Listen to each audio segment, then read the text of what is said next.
Joining me is Graham Turner after Hereford FC defeated Blyth Spartans 5-2. What was your assessment of the match this afternoon?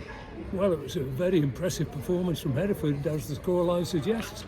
Thought they took the chances well, worked very, very hard and looked well organised. So, you know, I've watched the league table carefully this season, and the last two games before today have obviously been setbacks. But it's a judgment of them how they react to it, and I thought they reacted ever so well to it.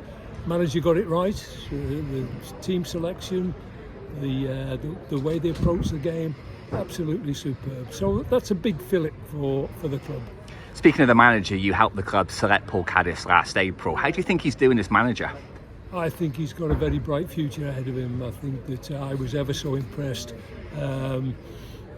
You know, everything about him, his pedigree as a player, his little bit of experience coaching, now his first job, I think he'll be a huge success at the place. Andy Williams, one of your former players, came on today, scored the fifth goal. How pleased are you to see him, back at Hereford? Well, it's always nice to see your old players return. And I live just outside Hereford. It's still my local club, so you read all about what's happening. And delighted that he's fit again, and I'm sure he can add a little bit to the side, or more than a little bit. I'm sure he can add a lot to the team.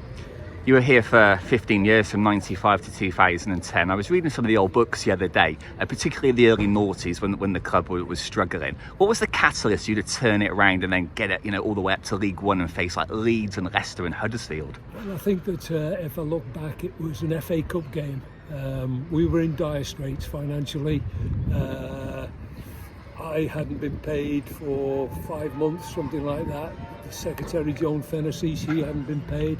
It was a case at the end of the month, if there was money available, first to get the money was the players and the staff, and if there was nothing left, you didn't get paid as a chairman or a manager or secretary.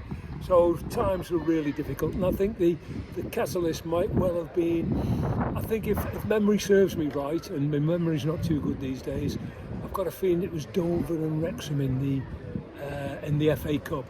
Had we have lost either of those, we would have been in dire straits. But we fortunately got through, got a good draw, and that was the turning point. The finances improved, we were able to push it on from there. And finally, a few people have asked me this. If you considered writing a book, it would be a fantastic story, your career at Wrexham, Chester, Shrewsbury, and then managing Villa, Wolves. Is that on the agenda? I did a diary of a season. Copies are available at £6.99. But I might do it sometime if I can get a ghostwriter to do it for me. But I'm not going to be able to sit at home and write it all out longhand, but I might consider it, doing it, putting it on tape and getting somebody to print it.